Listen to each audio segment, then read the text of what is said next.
On behalf of Inspiring Better Business, my name is Octavian. And thank you so much for joining us today. And I would like to talk to you today about savings group. And I would want to start with a story. For many years, I was working, implementing a village savings and lending association or community banks, whereby groups come together, members come together, and they decide how much they'll be saving every week or every other week or every month.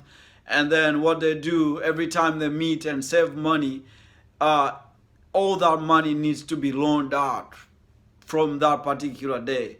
And then they set their own agreed interest rate that needs to be paid, but also the time that someone can keep the money for, like the loan period. How long does it, will you stay with the money? So they decide all that. And also they set their own rules and regulations. Like if someone comes late to the meeting, what do? They pay fines, but that fine is not part of their savings. That fine is part of the loan fund, but you don't get any interest on that. You get as a group, but not as, it doesn't go as your savings.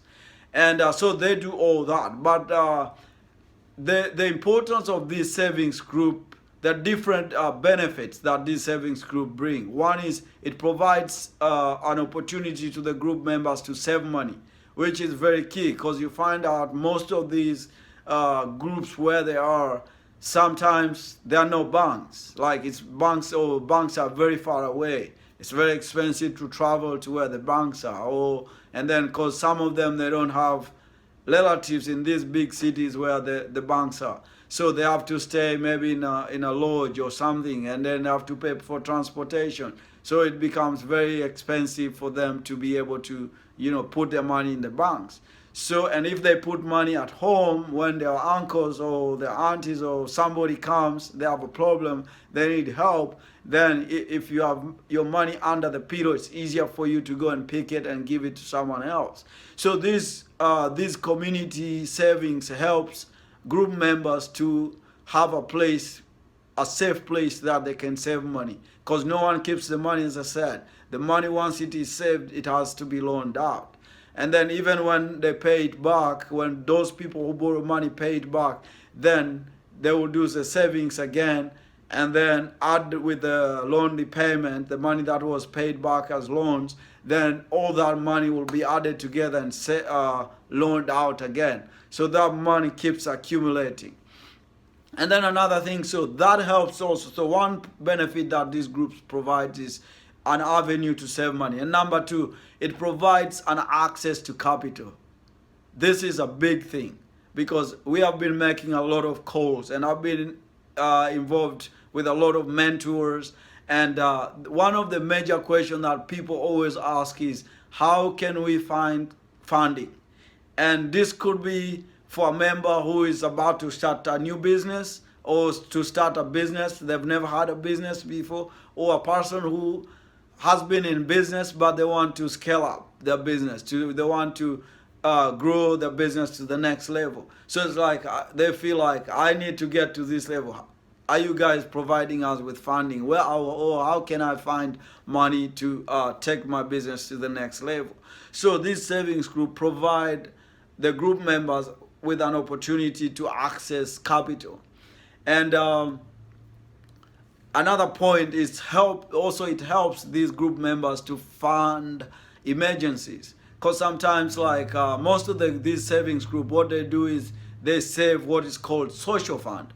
And this social fund, every meeting when they meet, they save social fund.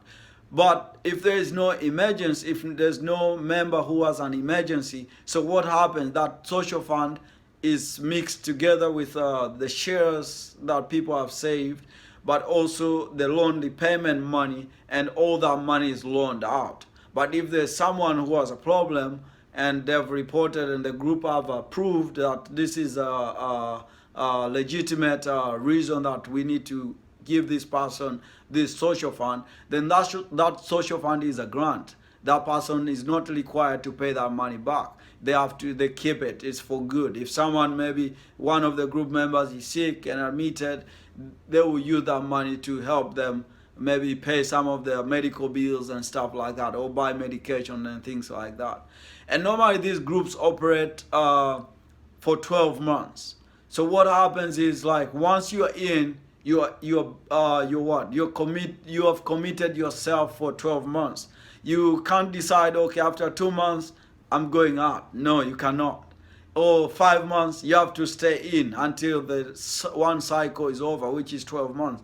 When that 12 months is over, then that's now the group will do, the group will, what it does is they share out all the money that people have saved, but also you get back the savings that you have saved, for example, every month for the last 12 months, but also the interest that savings has earned over that, that same period of time. So you'll be able to get that money back. But then during that time, the group will have an opportunity to say, man, we have had a good experience with this group, we don't want to continue. So they disband the group completely, altogether. But also they can decide, okay, we really enjoyed this group, except we had few members that have been, like, we don't want to continue with them. So those members that can be let go.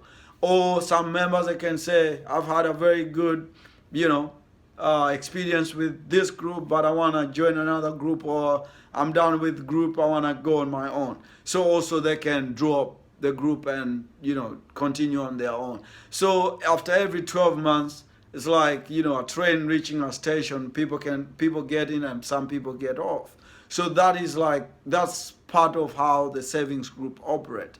And normally, like, there are two concepts that we always used to tell people about this savings group. There are two concepts. One is cold and hot money. Cold money means if someone goes to that group and inject money, for example, my organization, they were asking me if we decided to give them money, that is cold. Because what happens is the person who borrows that money, when they might fail to pay, because they would say that money was not from us. That money came from that organization. So who are you to come to me and tell me I need to pay this money? But on the other side, there's what we call hot money.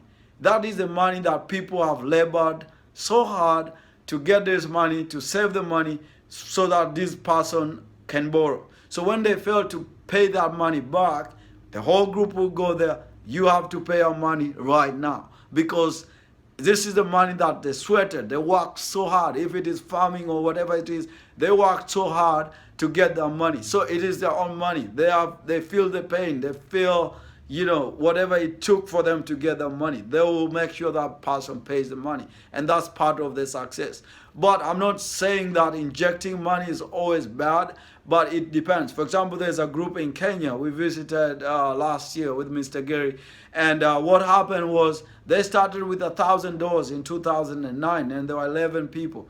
And over time, I think maybe about 10 years, until last year when we visited them, they were 9 years. They were able to generate over $2 million. And right now, this year, they told us they have over $3 million of their own money. Now they're loaning the money out to other members, to other people, but also they're into real estate and property management. So now they are actually about 59 people, and they're saying that is the fixed amount, the fixed number of people. They don't need any more people to come and join them.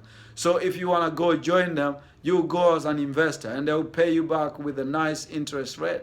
So a group like that is well established, and they don't have problem. They know what they do, and they can adjust and come up with, be flexible on how they want to run their business. But when it's the group is new and normally they work on cycles, then they are very strict when it comes to their rules and regulation and things like that. So thank you very much for joining us today, and thank you for spending time with us. And I hope that this will open your eyes to understanding more about community savings. Thank you so much.